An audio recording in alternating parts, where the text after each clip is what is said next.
I sure do love seeing this every day. But there's something else I just like seeing every day even more, and that's that right there. Naturally curly hair, green eyes, and she's an asshole. Well, I was getting ready to install the brake master cylinder again, and I got into I got ready to pull this out. This is a master cylinder chrome setup that he got from eBay, and look at how this is corroding already. And I've already wiped this down once when it was on the car several months ago, but it's already getting, you know, pretty bad again. So I'm gonna have to wash it and then get after it with some Mothers and 4/0 steel wool and get it polished up before I put it on there, because right now I can get to all the areas of it while it's off the car. I need to basically set it up on there, and I need to see if I need to trim these studs down for acorn nuts to fit on there. If you didn't catch that video, these master cylinders and stuff mount on with studs. This is part of the brake pedal assembly, so when you set the brake pedal assembly in, I restored it, studs come through. So when you put your master cylinder, the booster bracket there mounts on. I bought some stainless steel 3/8 by 24 acorn nuts. So I'm going to polish 4 of them, and I'm going to use those on there because it'll be an acorn nut. You won't see any threads. That's kind of a popular change to make on show cars, is not have any visible threads.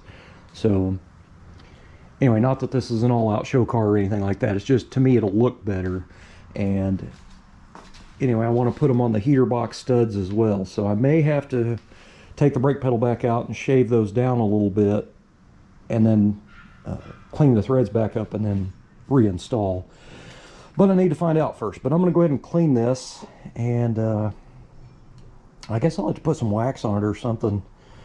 I think I'll put a coating of wax on it and try to keep it from rusting. But man, I tell you, when you have a lot of chrome stuff on an old car, when you start putting a lot of chrome and even polished aluminum stuff, you're going to be a very busy person polishing that stuff, because it does not hold out.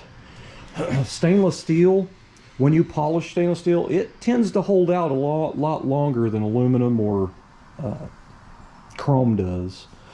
I mean, chrome obviously would last a little longer staying shiny, but this, I don't know what it is. I mean, I don't know, but I think the chrome is not as good as what it used to be.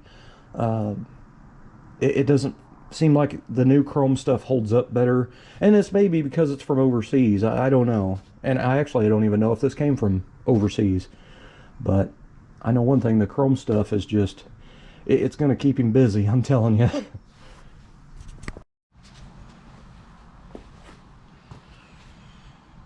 All right, I sprayed this down with some glass cleaner here, and I'm getting all the dust and stuff off of it. If you didn't catch that video, I actually posted that this morning. I was polishing up his taillight bezels that are new ones. They're old, so they were starting to corrode, kind of like this. So I was talking about cleaning this up and polishing this chrome before I put stuff on. But anyway, this new chrome doesn't hold up as good as the old stuff, in my opinion. I don't know if it has anything to do with where it comes from or not, but and again, I don't know if this is made in the USA or if it's overseas. I couldn't tell you. But with all the little nooks and crannies of like a proportioning valve and all this stuff, this is, I mean, you're going to be a busy person keeping all this stuff polished, let me tell you. But anyway, this thing is starting to corrode real bad, and if you're going to try to polish it, you don't want to polish it with it dirty. You want to try to get all the stuff off of it that you can first with, like, I use Windex. You could probably use water or whatever, but I want to try to get all the contaminants off the top of the surface, so when I go in and try to polish it, I don't grind the dust and debris and all that crap down into that chrome and just scratch the crap out of it, because it just look hazy and scratched up. Anyway, I'm not a fan of chrome. If I use chrome, it's just very, very little of it. And that's the main reason. It's just too much work. So You know, it's different on a 55. You've got a grille and headlight bezels and turn signal housings and all that stuff. Taillight bezels are chrome, but when you're wiping the car down and waxing it, you can run wax over that stuff. It's kind of just part of it. But when you got to get under the hood and lean over the fenders and polish all this little crap like this, it's going to make it a little bit not fun, you know.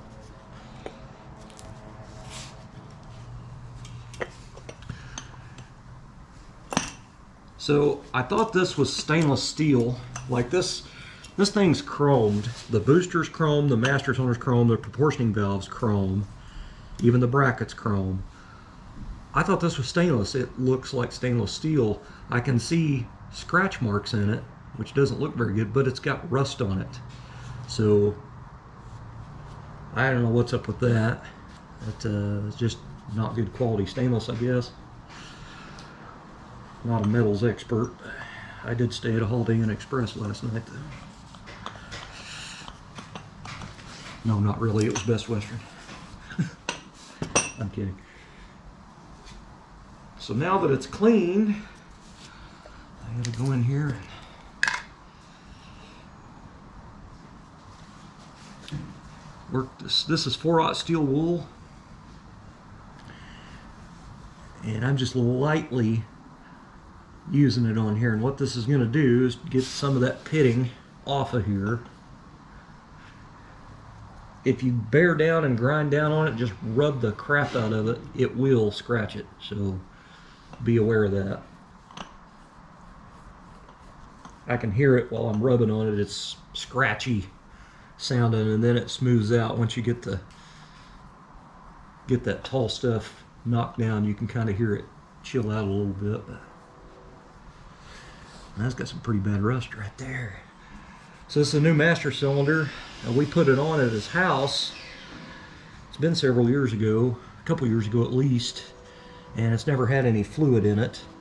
And I talk about this all the time. I try to get to as many people as I can. Don't use .3 brake fluid anymore. It's outdated. There's no need to use it. If you've got a complete brand new system, use .5 brake fluid. It doesn't draw moisture like .3. So if you do all the brakes on your car, and then you know, your classic collector car, and then you let it set a lot, it's going to draw moisture, and then it's just going to rust out your wheel cylinders and your calipers and all that crap, and you'll have to go through and do it all again in another 10 years. So brake fluid .3 draws 2% moisture every year. So it doesn't take long before you have a whole lot of water in your system. So use .5. It doesn't draw moisture. It also takes more heat. So if you've got headers on your car and they're real close to the brake lines, that's even better. So it is more expensive, but to me, it's cheaper in the long run than not having to replace brake parts every 10 years or 15 years or whatever it is. So when I see people restoring brakes on their Tri-5s and then they turn around and put .3 back in there, I'm like, golly. See you again in 10 years, you know what I mean? Oh man, this is pitted bad on this side. Golly. I don't know if you can see it from that far away. Look how bad that pitting is right there. That is bad. That's just crap chrome quality is what that is.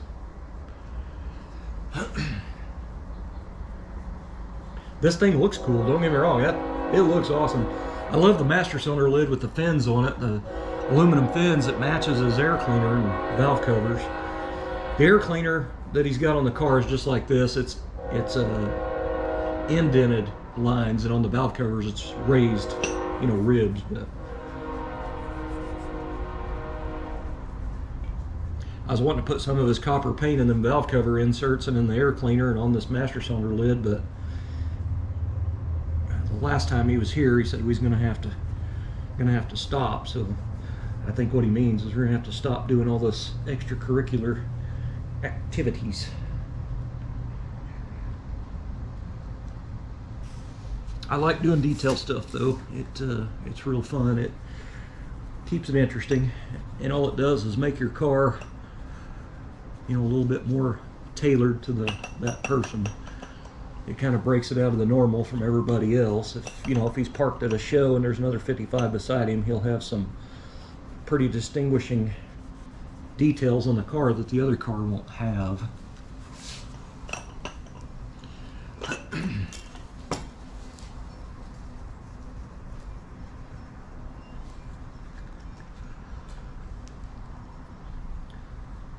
think what I'm going to put on here is maybe some old school turtle wax. I've got a really old container of that old school turtle wax. You know, I don't know that putting ceramic on this, like a ceramic wax, might be the way to go. I don't know. All I know is I'm glad I ain't going to be the one having to polish this all the time. You know what I mean? It does look awesome.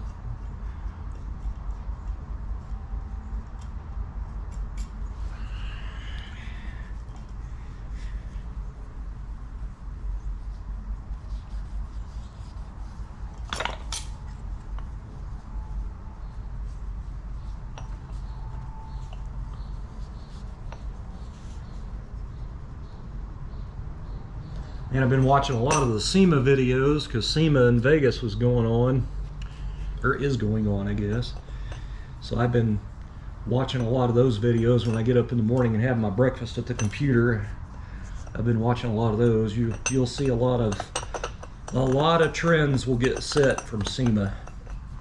I mean, there's other big shows out there, but SEMA, it seems like there's a lot more resto mod stuff that goes on that kind of sets the bar. And I'm pretty impressed with some of the stuff that was at SEMA this year so far. I've never been to SEMA. I'd love to go, but I doubt I ever do. That'd be an expensive weekend or a couple of days if I ever went, you know what I mean? There's a couple of Grand Nationals at SEMA this year, and I'm a big Grand National fan, and man, I tell you, that Ring Brothers built one. They kept theirs a V6. And then there's another one, and I can't remember who it was, Dutch Boys maybe, or Dutch Brothers or something. They built one, but I think it's twin turbo LS maybe, I don't remember, but the car builds are getting more insane. The bar keeps getting set higher and higher and higher and higher.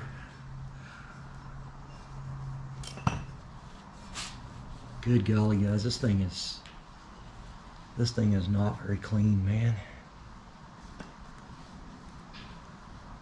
I mean, I did the best I could, but it is not. This chrome quality is crap on this. Wow.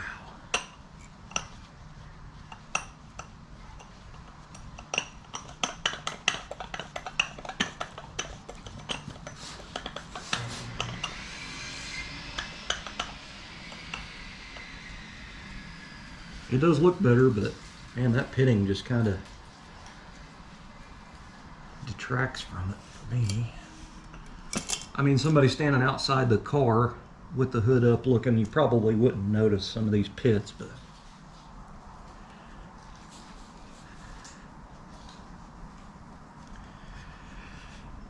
this is the rag I used yesterday when I was wiping off the mothers, so it's kind of overly contaminated with mothers, so when I wipe it, it's still leaving a streak mark. But the car's going to get a full-blown detail once it's all done, so this, as long as I get some of it off, I guess. Oh, I forgot I was going to wax it. I gotta wax this stupid thing. That's a phone call. One of your buddies would be surprised when he calls you. Hey, what are you doing? I'm waxing my master cylinder.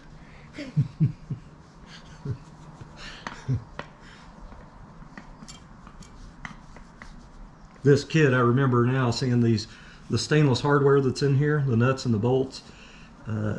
This kit came with zinc plated bolts. Everything's chrome, but they send you zinc plated bolts that aren't even chromed or stainless or anything. How cheesy is that? So I went down to the parts store, or home improvement store I should say. My Lowe's has a pretty big selection of stainless down there. And I got some stainless steel for it, because I don't have to worry about it going south in 10 years. It may dull a little bit, but it won't be pitted. You know what I mean?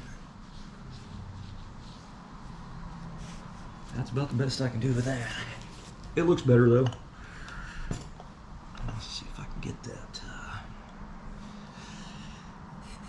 off this imitation stainless. This looks like crap, man.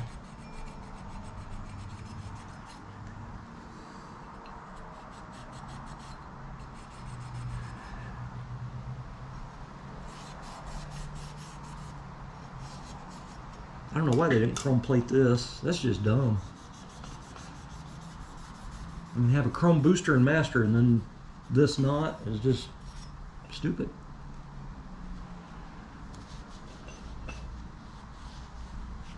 Yeah, what do I know? I'm just a picky guy, you know.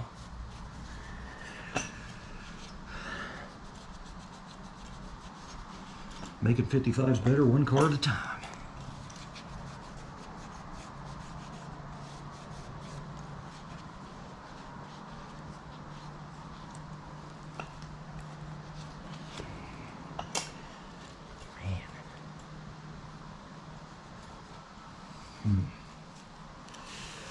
Well, it does look better. I'll give you that. It does look better.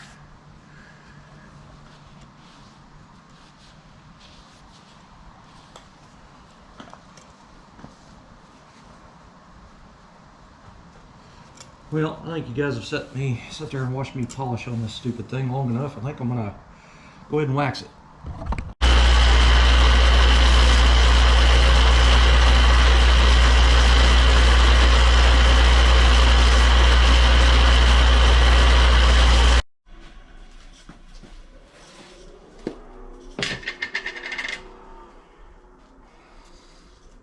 So I ended up using a 3/8 by 24 bolt, just a random bolt I had to run those acorn nuts down so I'd have something to hold on to polish them. But they're looking pretty good, man. I'm not going to go through and sand these things and then polish them. I'm just going to buff them so they're shiny. No need in going through that much work anyway. Here it is installed. So it's on, everything's tight. I got the bench, or the master cylinder is bench bled, and then I hooked all the lines up, tightened all those. So I did have to trim the studs down that are on the brake pedal assembly. They're too long for acorn nuts, so I did have to trim those down a little bit. And anyway, it's all bolted on and done. And I've started the bleeding procedure, but I'm just not quite finished with the bleeding part of it yet. So it looks pretty good. I'm happy with it. Thanks for watching.